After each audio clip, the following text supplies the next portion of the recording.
Monotone monotone monotone বাংলাদেশের most popular bike বর্তমান বাজারে। প্রায় 95% ইয়াং জেনারেশন এই মোনোটন বাইকটি চয়েস করে। আর এটা চয়েস করার কিছু কারণ আছে, যেটা আমি বিগত দিনে যতদিন আমি রাইড করছি এই বাইকটি প্রায় 3 বছর যাবত আমার কাছে। আর 3 বছর থেকে যে বাইকটা আমি রাইড করতেছিলাম, বাইক রাইড করে এর ভালো এবং মন্দ দুটি দিকই আছে। আর যে ভালো মন্দ সব মিলিয়ে A to Z মিলিয়ে এই বাইকটি আসলে একটা কি বলবো, এটা যে আমার কাছে সর্বোচ্চ সুন্দর একটা বাইক চালানোর মতো। যে বাইকটি বিশেষ করে আমি এত লং টাইম চালাইছি, এত লং টাইম চালানোর ফলেও আমি এর জাস্ট শুধু পজিটিভ দিকগুলো বেশি পাইছি, নেগেটিভগুলো খুব কম। বাইকটির একটা বিশেষত্ব গুণ আছে, সেটা হচ্ছে বাইক যত যাই হোক, বাইকে যদি তেল থাকে বাইক কোথাও আপনাকে রেখে আসবে না। যার কারণে বাংলাদেশের প্রায় মোস্ট 95% ইয়ং জেনারেশন এই বাইকে শিফট হয়। আর এটার এখন ডিমান্ডটা অনেক বেশি বেড়ে গেছে আসলে, যেটা হয়তো বা যারা এই বাইকটি চালায় বা যারা এই বাইকটির সঙ্গে সম্পৃক্ত আছে একমাত্র তারা এই জিনিসটি বুঝবে, আদারওয়াইজ অন্য কেউ এভাবে বুঝবে না।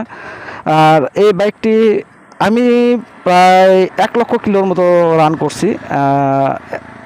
যখন নতুন কিনছি তখন তো আসলে ওভাবে রান করা হয় নাই, বাট ইদানিং এসে প্রায় বছর 1.5 বা 2 বছরের মতো হচ্ছে আমি বাইকটি প্রচুর রান করছি। বগুড়া থেকে নাটোর, বগুড়া থেকে রাজশাহী, বগুড়া থেকে রংপুর, বগুড়া থেকে ঠাকুরগাঁ পর্যন্ত গেছি।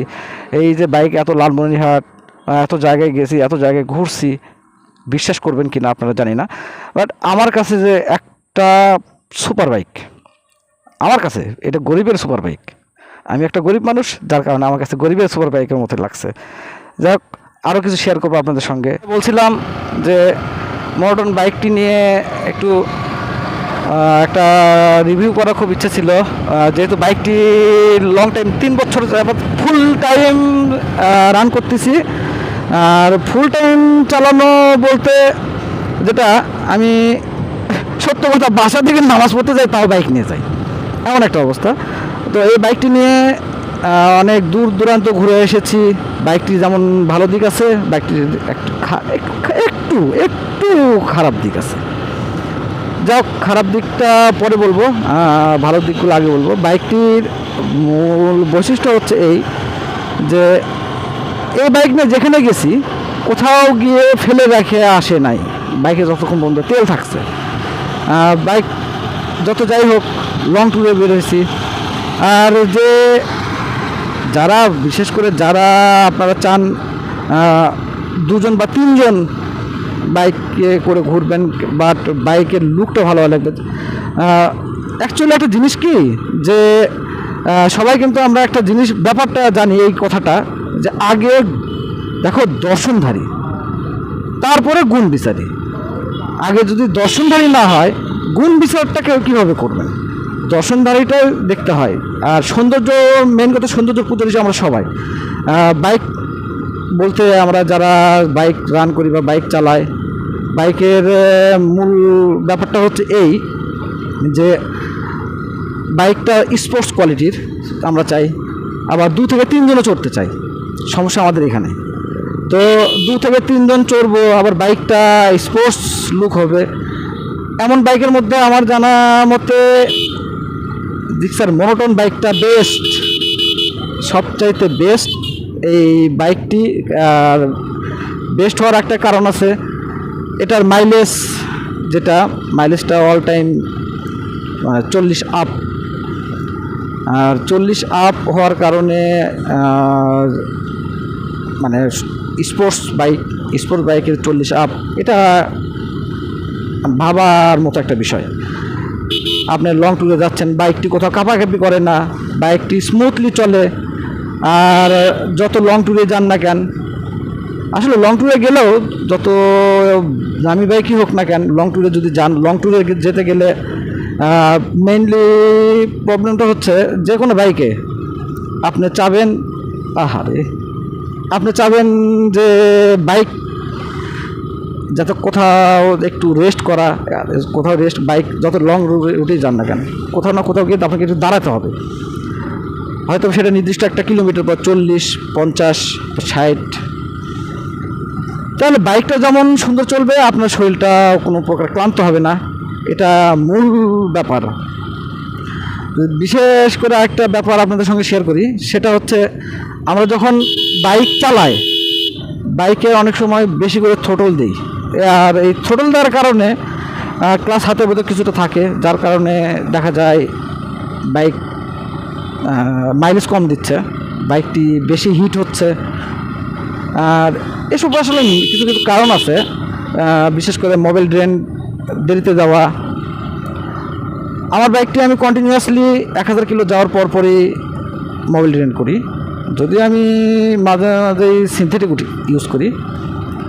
আর বাইকটির আরেকটা বিশেষত্ব গুণ আছে, আপনারা 2-3জন যেভাবে হোক বাইকে চড়তে পারবেন। স্পোর্টস বাইক, স্পিড ভালো, আর টপ স্পিড। আমি যে রোডে এখন বর্তমানে যাচ্ছি, এই রোডে আমি আমার ভাগিনাকে নিয়ে অনেক দিন আগে এটা বাইকের টপ স্পিড চেক করছিলাম। এই রুটে আসলে অত টপ স্পিড চেক করা যায় না, তারপরেও আমি আমার সাধ্য মতো এটা চেষ্টা করছিলাম। 132 পর্যন্ত রান তুলছি। 132 যখন মিটার আমার শো করছে, সামনে একটা ট্রাক আসার কারণে যাক বাইক স্লো করতে হয়েছে। 132 আমি এখানে উঠাইতে পারছিলাম।